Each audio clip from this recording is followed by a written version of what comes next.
ساری کائنات کے جتنے انسان تھے قیامت تک جنہوں نے آنا ہے سب کی روحوں کو باہر نکالا اور اپنے سامنے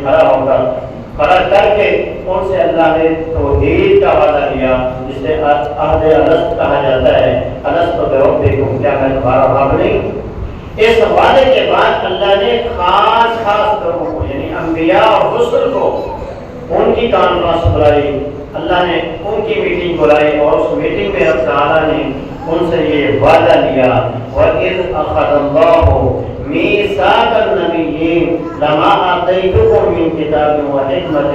ثُمَّ جَاءَكُم رَّسُولٌ مُّصَدِّقٌ لِّمَا مَعَكُمْ لَتُؤْمِنُنَّ بِهِ وَلَتَنصُرُنَّهُ قال أقررتم وأخذتم على ذلكم إصري قالوا أقررنا قال فاشهدوا وأنا معكم من الشاهدين۔ اللہ نے وعدہ لیا، اللہ کہ اس وقت کو یاد کرو جب ہم نے نبیوں سے وعدہ لیا کہ جب تمہاری نبوتیں چل رہی ہوں، تم اپنی نبوت اور رسالت کی دعوت اور تبلیغ لوگوں کو کر رہے ہو، اور اس وقت تمہارے پاس خاتم الانبیاء جناب محمد رسول اللہ صلی اللہ علیہ وسلم آ جائے، تو پھر تم لوگوں نے کیا کرنا ہے؟ اپنی نبوتوں کو چھوڑ کر ان پر ایمان لے آنا ہے اور ان کے دستے بازو بن جانا ہے، ان کی مدد کرنی ہے۔ کیا تم اس بات کا اقرار کرتے ہو، عہد کرتے ہو؟ تمام کے تمام نبیوں نے وہاں یہ عہد کیا، قالوا اقررنا، اے اللہ ہم عہد کرتے ہیں، اقرار کرتے ہیں، اگر ہماری زندگیوں میں یہ کام ہوا، تیرا محبوب خاتم النبیین جناب محمد رسول اللہ صلی اللہ علیہ وسلم آئے تو ہم اپنی نبوتوں کو چھوڑ کر نبی علیہ السلام پر ایمان لے آئے۔ نبی علیہ السلام کی ایک حدیث ہے جس میں آپ ارشاد فرمایا کرتے تھے، انا ثمرۃ دعوت ابراہیم وآخر من بشرنی عیسی ابن مریم، کہ میں اپنے باپ ابراہیم علیہ السلام کی دعا کا ثمر ہوں، یعنی جو انہوں نے بیت اللہ کی تعمیر کرتے ہوئے اللہ سے کی تھی کہ اللہ ان مکے والوں کے لیے یہ گھر میں نے بنایا ہے، اس گھر کے لیے امام اور خطیب کی مجھے ضرورت ہے، تو وہ بھی انہی لوگوں میں سے ہونا چاہیے جو ان کا تزکیہ کرے، ان کو کتاب و حکمت کی تعلیم دے، ان کا تزکیہ یس کرے۔ فرمایا وہ دعا قبول ہوئی اور اللہ نے اس دعا کا جو ثمر ہے وہ مجھے بنا کر اس کائنات کے اندر محفوظ کیا ہے۔ اور سب سے آخر میں وآخر من بشرنی عیسی ابن مریم، اور سب سے آخر میں جس نے میرے اس دنیا میں آنے کی بشارت دی ہے وہ عیسی ابن مریم۔ اور عیسی ابن مریم کا اور سورہ صف کے اندر آپ پڑھ سکتے ہیں کہ سیدنا عیسیٰ علیہ السلام نے کہا، وَإِذْ قَالَ عِيسَى ابْنُ مَرْيَمَ يَا بَنِي إِسْرَائِيلَ إِنِّي رَسُولُ اللَّهِ إِلَيْكُمْ۔ عیسیٰ علیہ السلام نے کہا،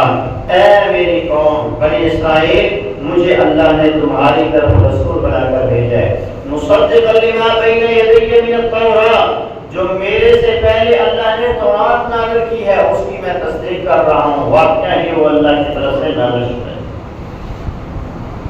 وَمُبَشِّرًا بِرَسُولٍ يَأْتِي مِن بَعْدِي اسْمُهُ أَحْمَدُ، اور میرے بعد جو پیغمبر آنے والا ہے اس کی میں بشارت دے رہا ہوں کہ ان کا نام نامی اسم گرامی احمد صلی اللہ علیہ وسلم۔ نبی اسلام کے دو ذاتی نام ہیں، ایک محمد اور ایک احمد، یہ دو نبی اسلام کے ذاتی نام ہیں، باقی جتنے بھی نبی اسلام کے نام ہیں وہ تمام کے تمام صفاتی نام۔ تو نبی علیہ السلام، لیکن جب باری آتی ہے میرے اور آپ کی پیر و مرشد کی جناب محمد رسول اللہ صلی اللہ علیہ وسلم کی، تو آپ کو اللہ نے امام الانبیاء بھی بنایا، خاتم الانبیاء بھی بنایا، اور پوری کائنات کا نبی بنا کر اللہ نے آپ کو اس کائنات کے اندر محفوظ کیا ہے۔ قرآن مجید میں اللہ تعالیٰ نے فرمایا، قل یا ایھا الناس انی رسول اللہ الیکم جمیعا، اے میرے محبوب ان سے کہیے، اے کائنات کے تمام انسانوں، مجھے اللہ نے تم سب کی طرف رسول بنا کر بھیجا ہے، تم سب کی طرف اللہ نے مجھے نبی بنا کر بھیجا ہے۔ اور دوسرے مقام پر اللہ تعالیٰ نے فرمایا، وَمَا أَرْسَلْنَاكَ